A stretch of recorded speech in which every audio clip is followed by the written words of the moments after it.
Welcome to episode number 4 of our Common Things in Uncommon Ways series. Very excited to share episode number 4 with you today, titled, Are You Ready to Walk on Water? What a great question. Are you ready to walk on water? What does that mean? Well, to share with you my thoughts behind this podcast, I want to share with you one of my favorite scriptures from the New Testament. And while all of you may not be religious people or all of you may not be Christians, that's okay. There's a great story here. Listen to the meaning in the story, and then let's apply it to our personal lives. This is the foundation of what we're going to discuss today. So this particular story is found in Matthew 14, verses 22 to 33.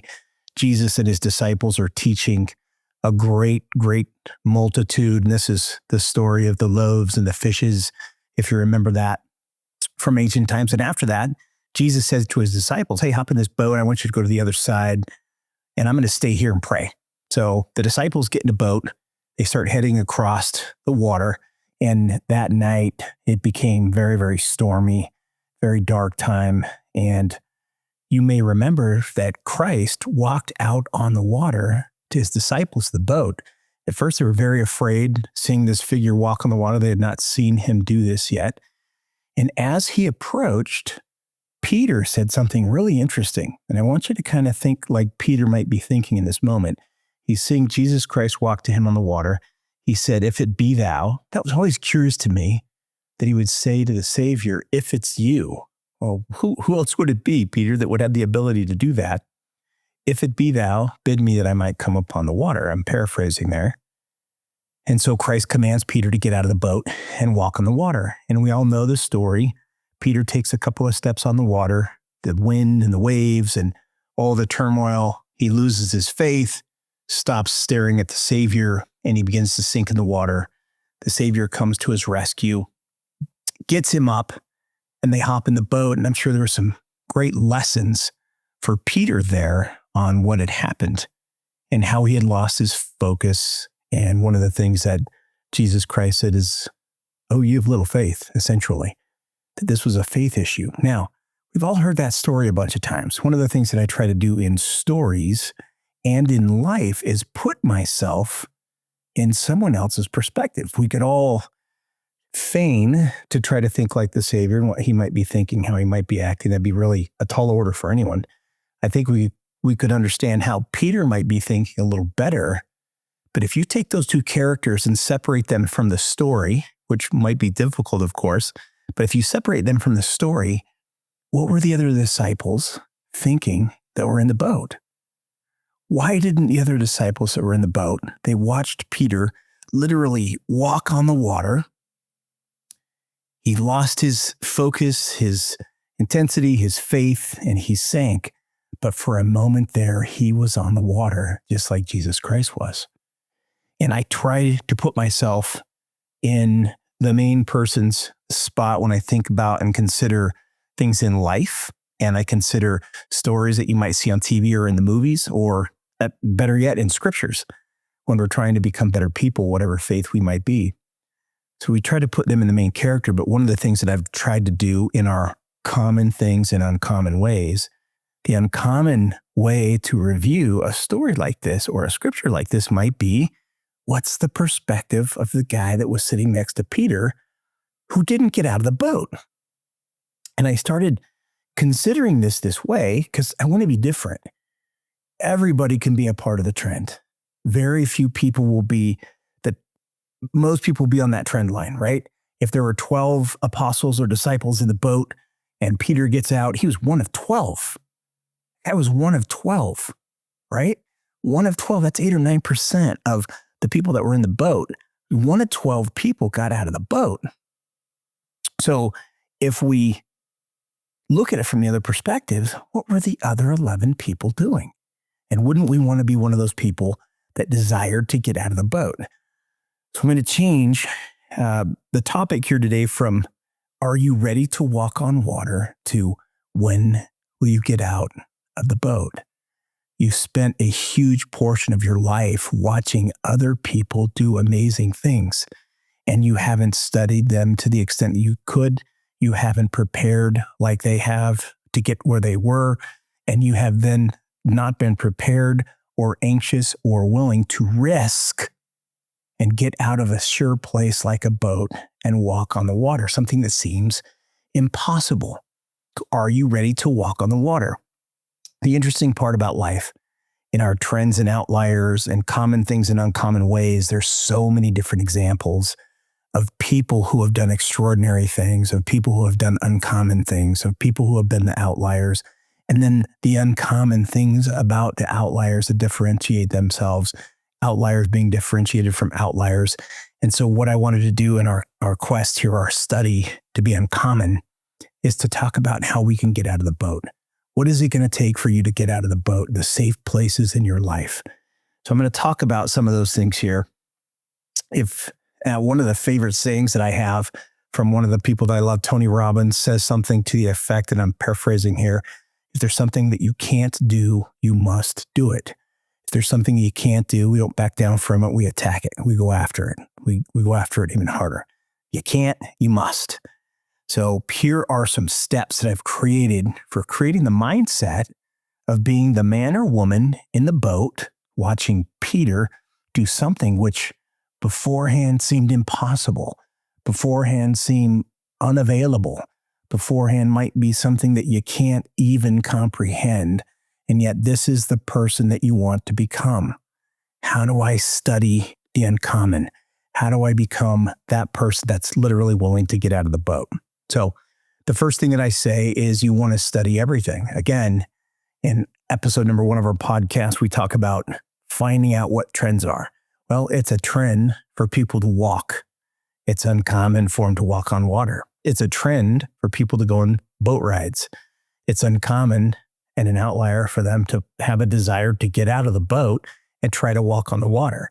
So the first thing we have to do in business, in life, in relationships, in everything we're doing is study everything.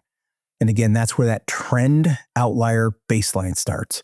Here's how everybody's doing it. Here's how everybody acts. Here's what everyone does. And wait, there's a group of people who are different.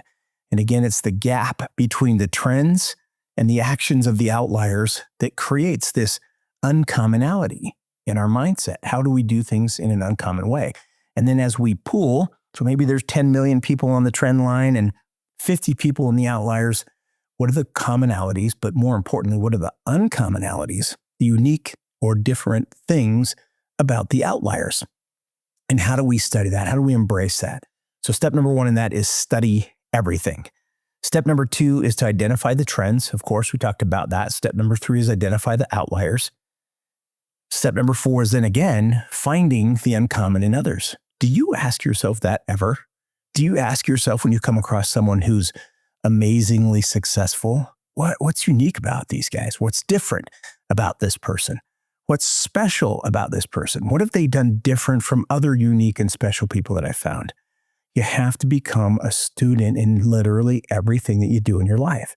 Become a student of the game of life, student of the game of improvement, student of the game of different. And as we said in episode number 3, different is amazing, but uncommon is better. So one of the things that the next step there is as we study and find the uncommon in others, we want to be constantly curious. I think life and the difficulties that we face, the trials that we all struggle through as part of this human journey, that the pains and the difficulties and the letdowns and the scars that we bear, they take away our curiosity. We don't want to be curious anymore. And it's in this curious opportunity that we have each day to wake up curious. What's special about today? What's unique about this experience? What did I see? I'm on a train with 200 people. What's unique about everybody on this train? What behaviors are special or different? So be constantly curious. The next thing I want to do is a new technique for you. It's a new thought process for you. And I'm going to do a podcast on this in the future. It's called Master This Moment or Master Your Moment. One of the things that I challenge you to do, if you want to be inspired enough to make a change, you have to become an expert or a master at exactly what you're doing now. And most people are unwilling to be an expert at anything. Most people are unwilling to stake their flag in the ground and say, hey, this is the best that I know. This is as far as I've come. I've not seen the light or the inspiration or had the direction to go further than that. So I'm going to master this moment. Most people slack off or become distant from their opportunities of growth. And the next step in this quest for different, for growth, for inspiration, for advancement, for uncommonality is to master this moment.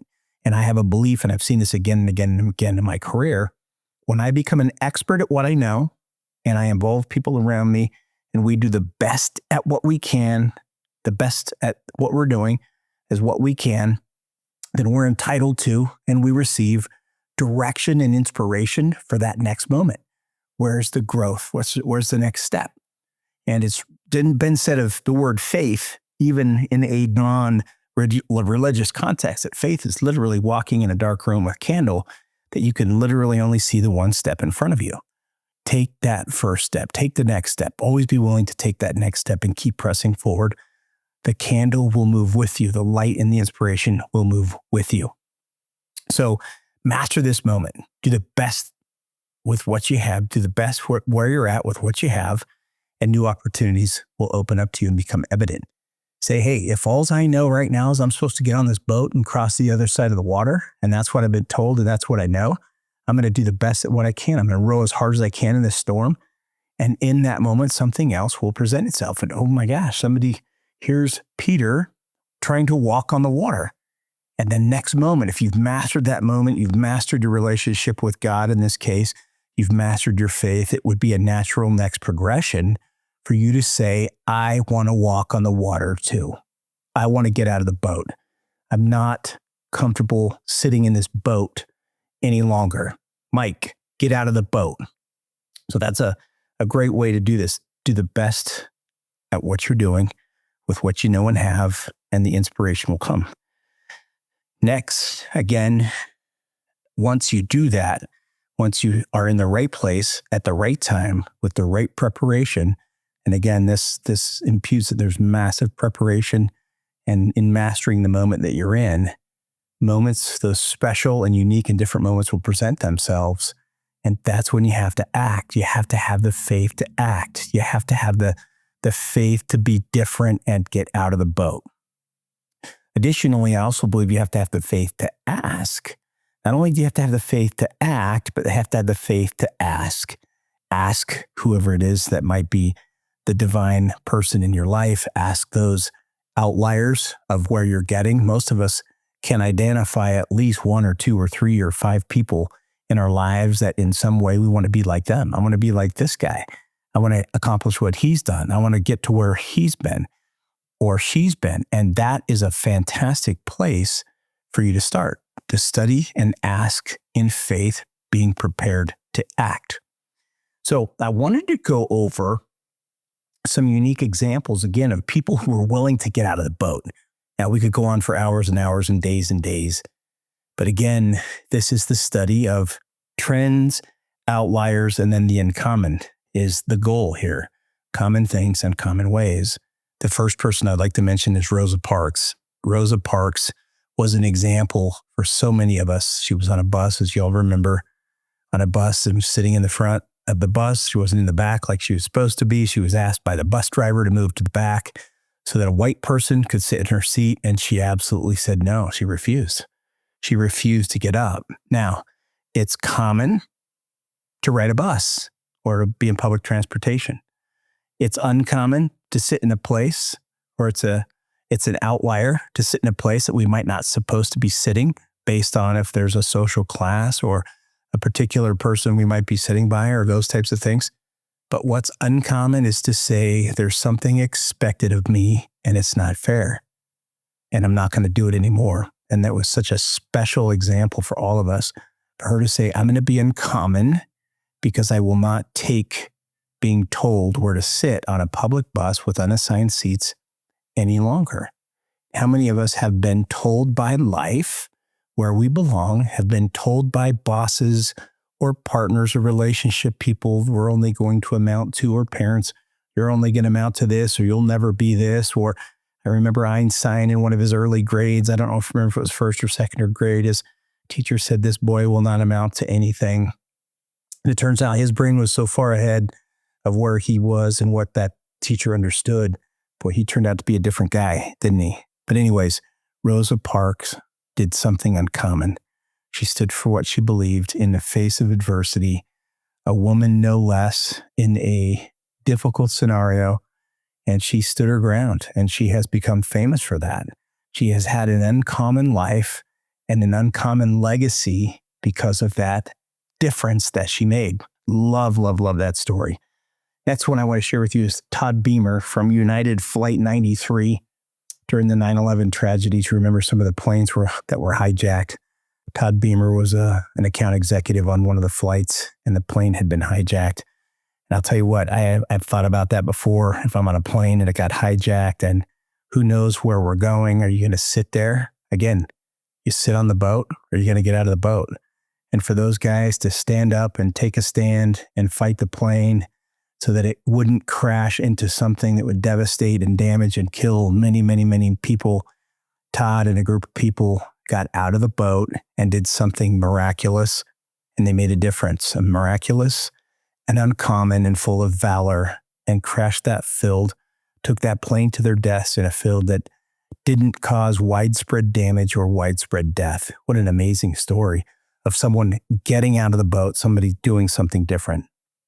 Next one I want to share with you is the Tiananmen Tank Man. I don't know how many of you guys remember back as far, but in June 6, 1989, there were some riots and some protesting going on in China by students, and the Chinese government and military came in, and it was a really bloody response to the students who had been rioting and protesting the human rights issues that are pervasive in China. And the Chinese government and military came in, and it was not a good day and a good time to be a Chinese protester. They don't believe in that over there. And you'll remember, many of you have seen this picture, still stunning and haunting to this day. There was a row of tanks coming down a main street in China in Tiananmen Square, and one individual with bags in his hands literally just walked out in the street and stood in front of a row of tanks. The picture I saw today, and remembering this gentleman was standing in front of 3 tanks, and he's such a small person in comparison to 3 tanks. And you know how many people, because some of us have seen the wider scale pictures, how many people were watching him. And then you're in China, and if they've had a bloody day the day before, and he just said, this is not acceptable to me any further. I'm getting out of the boat. I don't care what the consequences are. I don't want to live in this state anymore. And he went and stood in front of the tanks. How inspiring that is. I didn't challenge all of you to take a look at that and look at that picture again. Tiananmen Square, he's called the Tiananmen Tank Man, and June 6, 1989. Now, a couple of business examples, as many of us are on here to improve ourselves in business. One of them that I really like is Sam Walton. Sam Walton really changed the face of how businesses were done.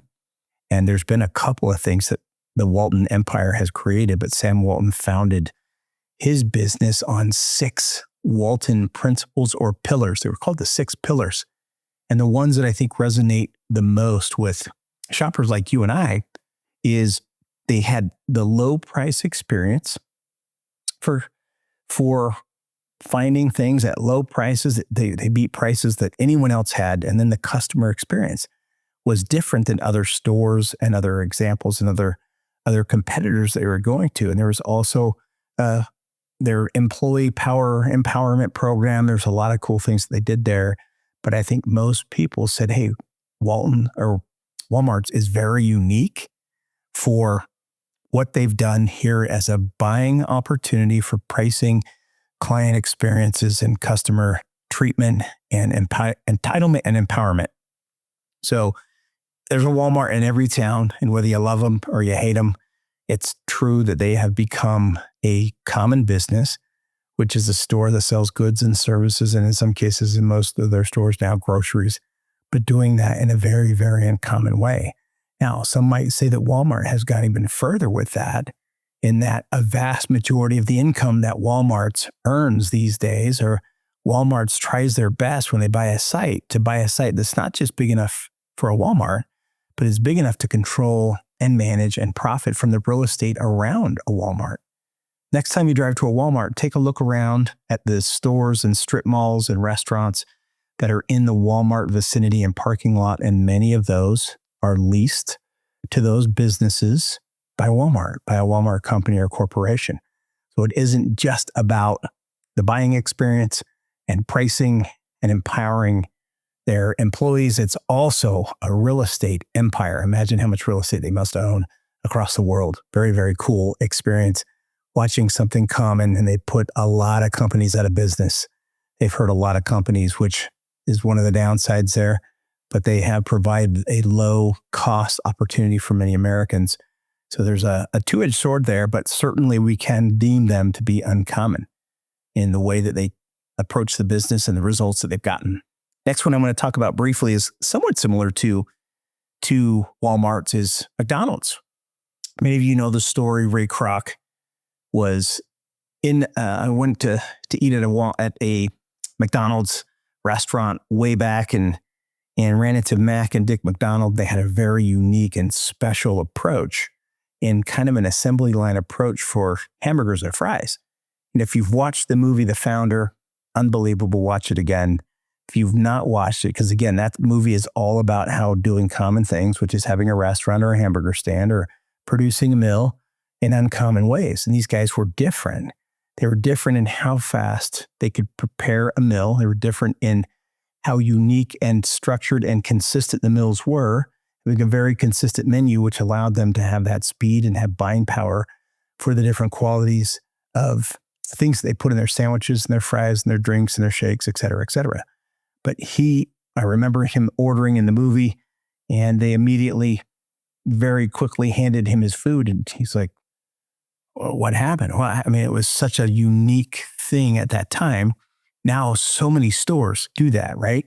You take a look at a Chick-fil-A or any of the fast food stores, and we'll talk about that in a minute, an In-N-Out Burger or other things like that. Very unique experience. But Ray Kroc approached these guys and said, man, you've got something special here. We got to take this out to the masses. And of course, the McDonald brothers didn't have the same appetite for that. And he ended up franchising it. Ray Kroc did ended up franchising it. And he's taken McDonald's to the best corners in the world, the best corner of real estate. Some people say the majesty of the majesty of McDonald's is the ability to produce food. And some people love McDonald's, some don't. They've had some quality issues over the years, but there's a lot of very, very stout McDonald's clients that go there again and again and again.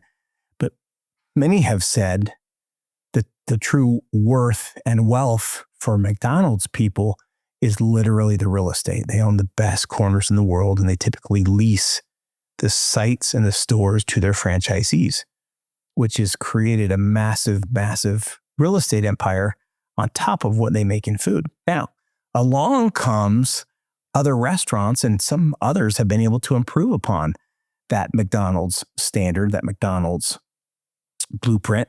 One of them being, of course, In-N-Out. In-N-Out has had a very different and fresh approach to food and its preparation. They've had an extremely, extremely limited menu, and we're going to do only a couple of things, and we're going to be the very, very best at them. So it's uncommon to have such a small menu in a fast food space, but it is. And it's uncommon for how good that food tastes, and we're going to do the very, very best with that. You take a look at a company like Chick-fil-A. Chick-fil-A is only open 6 days a week, Monday to Saturday, but they outproduce per site, per store, per volume of business per year. They outproduce every other restaurant in the world. And they have learned an ordering system that's unbelievable. And many people, including my kids, think they have great food. We go there a lot for my daughters. They love that place. But the experience, you go into a parking lot there, and in most places, if you saw the number of cars you're going to be ordering with, you'd say to yourself, let's just go somewhere else. At Chick-fil-A, you say, this is going to move fast. And they really, really, really move people through quickly.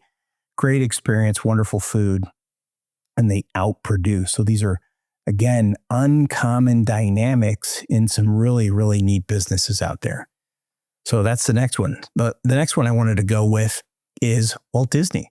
Walt Disney filed bankruptcy in 1923 and then started Walt Disney or Disney in 1928 in his garage And that was the first time that his animation had taken place and Mickey Mouse had been put into a movie and on the screen. And this man went from complete failure to doing one of the most uncommon businesses in the world, which was animation at that time. And then he parlayed that into a worldwide empire in an unbelievable group of amusement parks and movies and all kinds of experiences. There's Disney cruises, there's Disney hotels, there's Disney, you name it. And Disney's got their name on the merchandising alone on that is a behemoth. But this was a man who, again, in failure said, I don't want to do things the same way. I'm going to get out of the boat. I want to be different. Things can be different for me. And he took a risk. And it's often, interestingly, behind loss and failure when we take these risks and we do these crazy, amazing things that go from let's get out of the trend line into the outlier group. And then the outliers that think differently, let's jump to the uncommon. And that's where we say, you've gotten out of the boat. You've made the change. You've done something that others are unwilling to do, but you did it with preparation. You did it with curiosity, and you did it with mastering the moments that led up to that. So I want to end today's podcast asking you some very difficult questions, and I'd like you to review these questions. That's a homework assignment for you. Review these questions, take a look at them, ask yourselves, are you willing and ready to do these things? So the first question is, when are you willing to get out of the boat? When will you decide that sitting in your seat, living through status quo is not enough for you anymore? When will you stop shrinking before your greatness, your destiny, your opportunities that will come before you if you live full out, prepared, anxious, faithful, and excited? When will you get out of the boat? The next question is, when will you decide to dedicate your life to the study of different and better than different uncommonality? Different is great, uncommonality is better. When will you learn how to do common things in uncommon ways? It's the neat thing, we haven't talked much about this yet, and we'll get into in future podcasts. Being uncommon, being different, having a different gene, a different DNA, having a curiosity that produces thoughts and ideas is a muscle. You have to constantly be thinking about it, constantly be asking questions, constantly be getting feedback. So when will you dedicate your life to studying people like the list of people that I just mentioned? There's so many more that we could take a look at, right, in that. So study all of the people that you see, that you admire, that have gotten out of the boat. What's unique and special about them? And there will be inspiration for you if you study it with the right mind and in faith and ask for help in your life. You'll be given inspiration to take those next steps. Next, what changes will you make? You can't live the same life with the same standards and the same people and get a different result. Another podcast we're going to be doing soon is this truism that I want to share with you. You don't get in life what you want. You get in life who you are. So if you want to change what's happening around you, you have to change who you are. And the very minute that you change who you are, different things will show up in your life. Different opportunities will show up in your life. Different results will show up in your life. Peter was a man who was a fisherman who was called to be a fisher of men, said, I want to be a different man. And he followed Jesus Christ and became a disciple of Christianity. And when he changed who he was, then what was around him and the opportunities that he learned and grew from and what he was willing to do, then immediately changed also. You got to change who you are to change what you get. You never get what you want. You get who you are. So what changes will you make? What isn't serving you right now that you'll leave behind? There are behaviors. If I said to you, hey, I'm going to trap you in a room and I'm not going to let you out till you write 10 things down about yourself that are not serving you right now, most of you could do it very easily. It might be uncomfortable to start, but if you listed a group of things that are not serving your life that you actively engage in, you could make those changes. You could take those out. You could make room for positive by removing negative. Lots and lots of ways. What will you remove from your life to allow for faith, inspiration, and courage to grow, to make changes as you study trends, outliers, and then the uncommonality that we see and the differences of great people. When will you learn that comfort is a cage? I want this question to be very impactful for you. When will you learn that comfort is a cage?